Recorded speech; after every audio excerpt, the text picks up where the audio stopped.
Nisy ny osoka nandritra ny fifidianana tanterahana farany teo teto amin'ny firenena indrindra ny fifidianana solombavambahoaka raha nambaran'ny candidat avy amin'ny Mapar Andriamatoa Maharanty Jean de Dieu betsaka ny alabato misy tamin'ny firaisan'ny candidat hafa tamin'ny lehiben'ny commission namsahana ny fifidianana Tsikombakomba teo anivon'ny distrika nandritra izany fotoam-pifidianana izany zay moa no isan'ny lahateniny nandritra ny feonany tampanao gazety tamin'ity andro androany ty Volaravavy sy Tsirakotorson no nanangona ny vaovao. Fitongolana ny lehiben'ny Vaomera misahana amin'ny fifidianana eo anivon'ny distrika na ny CED tamina candidat iray fampidirana olona ao anatin'ny listim-pifidianana tao aorian'ny fotoana ara-dalàna 6 oktobra tsy fanomezana kara-pifidianana mifidy ara-dalàna tsy famelana ny olona nosony listim-pifidianana ary fanomezana paim-bato amina candidat iray ka nitarika fioaran'ny fitambaran'ny vato azon'ny candidat raha oharina misy amin'ny vato manan-kery. Ireo no anisan'ny tsy fanaran-dalàna nambaran'ny candidat Maharanty Jean de Dieu fa nibahan-toerana tao Tuiliara voalohany. Nosoritany ihany koa fa mikatso amin'izao fotoan'izao ny asan'ny CED any toerana. Ny voix obtenue par candidat rehetra zany amin'ny 53 fotsiny zay ihany publier zareo amin'izao dia fa mihoatra lavitra ny suffrage exprimé amin'ny 63 bureau de vote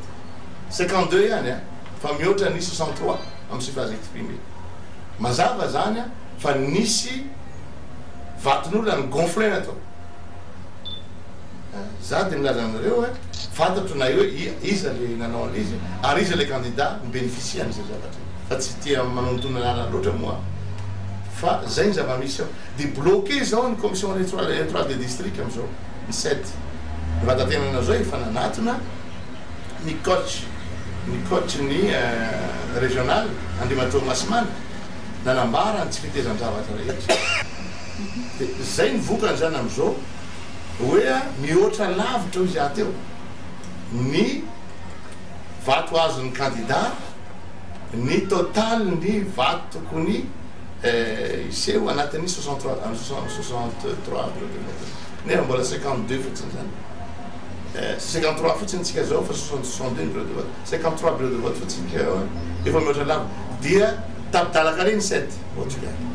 Nambarany Maharanty Rakotonandrasana Jean de Dieu zay laharana faharoa amin'ny isambato amin'ny fifidianana solombavambahoaka tao Toliara voalohany fa nametraka fitarainana eo anivon'ny CES antenany ary ametraka fitoriana amin'ny fitsarana adeloka ihany koa. Itory devant le CES mety hitory amin'ny pénal mihitsy arazy efa vita ny requête ny pénal sy tsy natao. Raha ny vokatra vonjimaika dia ny lisitra ATM na ny association Toliara miara-miainga izay tarihany Randriana Solony Haiko sy Teny Thierry no mitarika amin'ny isambato amin'ny fifidianana solombavambahoaka ao Toliara voalohany. Faharoa kosa ny toeran'ny Maharanty Rakotonandrasana Jean de Dieu avy amin'ny Mapara. Andrasana amin'ny fanapa-kevitra ny fitsarana manokana momba ny fifidianana na ny CES amin'ny tiraharaha mampifalomana ny candidat roa ao Toliara voalohany ity.